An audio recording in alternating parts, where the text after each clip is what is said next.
line is a metaphor for taking things away or stealing. In that novel also, the protagonist comes to a village and meets a village shopkeeper called Josiah. And he is in fact very corrupt. He tries to steal a blind man's stick because he is convinced that the blind man's stick has a secret medicine in it that he can then sell for profit. Of course, you don't think he's foolish enough to think he can fool the villagers on that. They wise up pretty quick. The villagers react with horror, boycotting his shop. Of course, he basically, his business is ruined, run him out of business. And this is what the villagers say about Josiah, and I think it's Achebe speaking through them. Quote, "So the beast is not satisfied with all the money he takes from us, and now he must make a medicine to turn us into blind buyers of his wares? Josiah has taken away enough for the owner to notice. Josiah has now removed enough for the owner to see him." So in other words, stealing will only get you so far. Eventually, people begin to notice. This ability of politicians to take away the hard-earned property of the people is what Achebe brilliantly exposes in this and other novels. More importantly, the publication of A Man of the People coincided with the first military coup in Nigeria in 1966, which led directly to the civil war and acts of what are now considered genocide against the Igbo people. And on a personal level, as your handout says, Achebe resigned his job. He was working with the Nigerian Broadcasting Corporation, but when the Civil War broke out, he traveled to Europe and North America to agitate for an end to the atrocities. He also started writing poetry at this time. He wrote Christmas in Biafra and other poems, which are now considered some of his finest poetry. So he channeled his angst in a creative way, essentially. So what about Achebe's worldview? I mentioned that was the third way that he is a visionary. Achebe projects what we could consider a dualistic worldview. It's an interconnected way of looking at the world.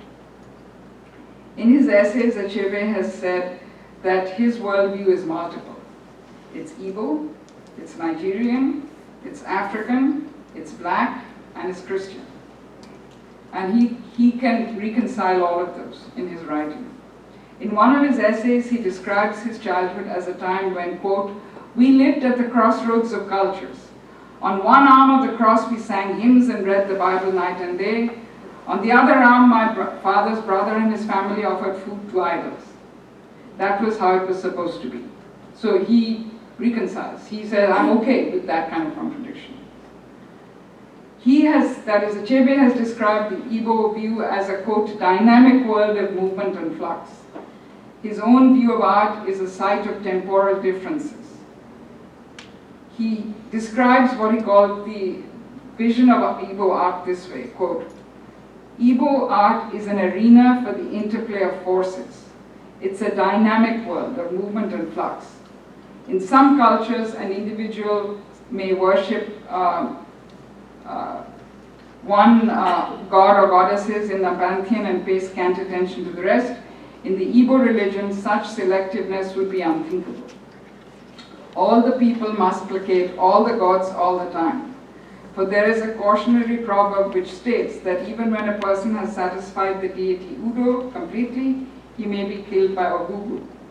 So in other words, you have to have it all, both the duality, both the pantheon as well as the monotheism. And he sees his job as a writer to sort of synthesize those. His art reflects the essential permutations of the essential duality of Igbo life. As if in reflection of that doubleness, he sees his responsibilities as a writer as both individualistic and social. And this duality pervades all of his fiction. Characters who become too caught up in individualistic pursuits like Okonkwo are destroyed, while others like Ezeulu in Arrow of God are destroyed because they cause the destruction of their communities. So you can get, bad things can happen to you if you elevate yourself too much, which is what Okonkwo does. Bad things can also happen to you if you screw the community. And so both the community and the individual matter. essentially. It's not one or the other. Not only do Achebe's characters have dual commitments, but truth is dualistic in his writings. And while one point of view in a text may point to one truth, there are always others that contradict or limit that. Tragedies may be caused by an internal flaw. Actually, I should go back here. Others are caused by outside forces. So as you read, you might ask questions like this. Were the British merely a catalyst for the destruction of Ethiopia or a direct cause? So in other words, would the culture have fallen apart if the British hadn't been there? Maybe, maybe not. Did Ezeuru's arrogance cause the end of the traditional Igbo way of life, or had British colonial rule already destroyed it? It's arguable that even if he had been a gentleman, the gentlest of men, maybe the British were already in control. Maybe it was inevitable that they would have taken over. In general, Achebe seems to suggest that dualities must be balanced carefully if a better society is to result. So here's where he avoids offering solutions, right? He's not telling us, you guys pick. Actually, he is. He's saying, you guys pick. But he's saying, you guys, you need to have that balance. How you find that is up to you. I'm just showing you some of the things that can happen when you don't have balance. Finally, his storytelling style, right?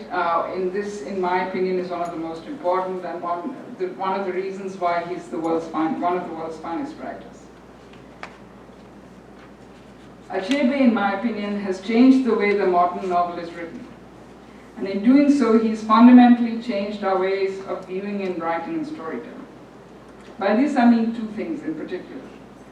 The use of oral elements in his writing, right? And by this, I mean proverbs, folk tales, and songs. Especially in Things Fall Apart, you must have noticed in the early sections, there's a lot of proverbs, right? And you might be scratching your heads and wondering, why does he do that? Because it's part of the culture. But more importantly, he frequently suggests indirectly that the role of the storyteller actually is more important than the story itself. Storytelling is an inherently empowering act, I think. That's the implication I get from most of his writing. All of his novels, to give you the first example, proverbs and songs are scattered throughout all of his novels. Another example is in Things Fall Apart, one of Okonkwo's wives, Ekiwefi, tells her daughter Nzima a story of why the tortoise has an uneven shell. Does that bring the narrative forward? No. But it tells you a lot about the deep sense of bonding between mother and daughter, and of course it also gives you an idea of the relationship between humans and animals in that culture. So it adds his own unique touch to the storytelling style. And in Arrow of God, as you read it, you'll see that there's a lot of reference to the ancient lore that everyone refers to and everyone assumes you all know about the ancient conflicts between 6 villages that eventually was resolved and resulted in Ethiopia. So the thing you might think of as you read that is the opening sequence of the first Black Panther, right? Where it tells the story of how vibranium came into their hands. It's similar in Arrow of God, right? So there's this Ur story in the background, which we never hear about, but is essentially sort of folklore about how the villages came together. And everybody knows that, and everybody respects that. They not only add beauty to the narrative, but act as commentaries on the action of people who often take on animalistic traits. And as far as the second one, the second bullet point up there, Achebe has often said that the novelist is a teacher or a witness who in recording events reveals the truths of society. So as I said, he thinks that it's very important, the storyteller plays a huge role in society. According to Achebe's way of thinking, the power of the storyteller lies in her ability to appeal to the mind and speak to different kinds of people. So his sympathies are frequently not with the heroic characters like Okonkwo or Ezeuru, but with the witness characters. So in Things Fall Apart, you might have not noticed, but does anyone remember who one of Okonkwo's best friends was before he got exiled? Haven't read it yet. Oh, okay. Well, one of his best friends is a character called Obireka. right? He plays a minor role. You might not even remember him when you finish reading the novel. But some critics and scholars have said he is sort of Okonkwo's alter ego, in a sense. He is much more balanced. He keeps telling Okonkwo, don't do what you're setting out to do. Bad things are going to happen. Of course, Okonkwo doesn't listen to him and goes ahead and does them anyway. But the nuance with which Achebe presents these characters suggests that in many ways he's pointing to those characters rather than to Okonkwo as sort of the ideal of society. And those characters actually survive. So Okonkwo survives at the end of the story and becomes the witness. So he, in a sense, this character, like Obiriaka, refuses to endorse Okonkwo's commitment to blind commitment to his culture, and he refuses to commit to the colonizer either. So in a sense, he sort of finds a middle way through this minor character. And in Antlers of the Savannah, there are 4 narrators who alternate. 3 are writers, and the last, Beatrice, is a woman who acts as a witness again, right? So this person who survives at the end of Antlers of the Savannah takes on the legacy of the 3 people who died, and so it's a modern day revision of Things Fall Apart, right? So at this time, it's not the British killing them, it's a military dictator.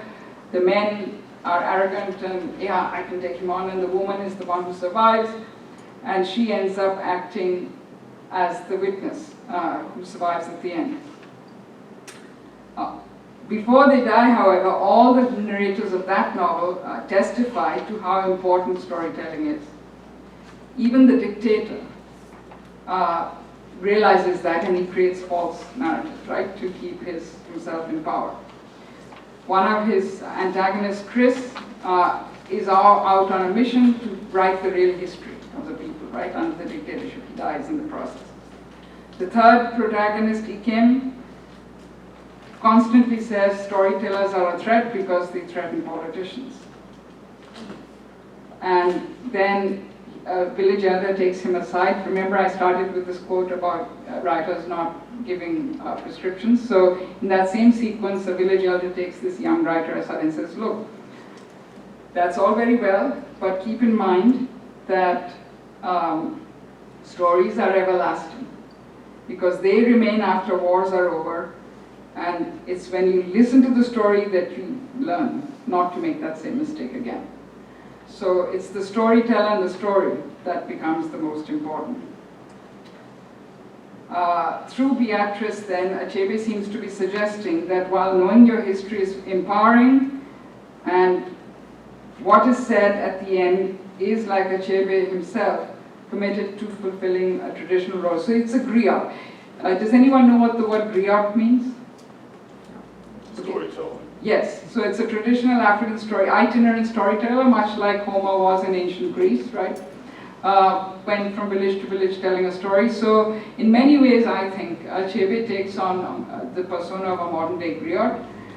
It's not just a way of preserving culture, but it's also a warning, right? That I know what happened here.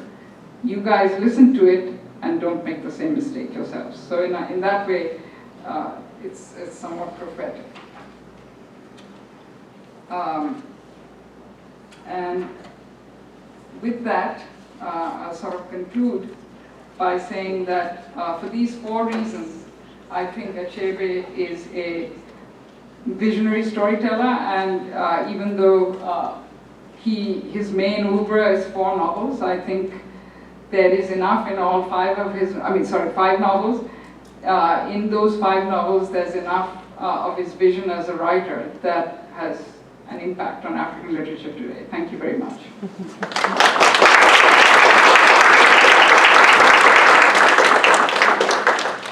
Did anyone have any questions for the speaker? Oh, go ahead. Got one over here. Just curious, how did you become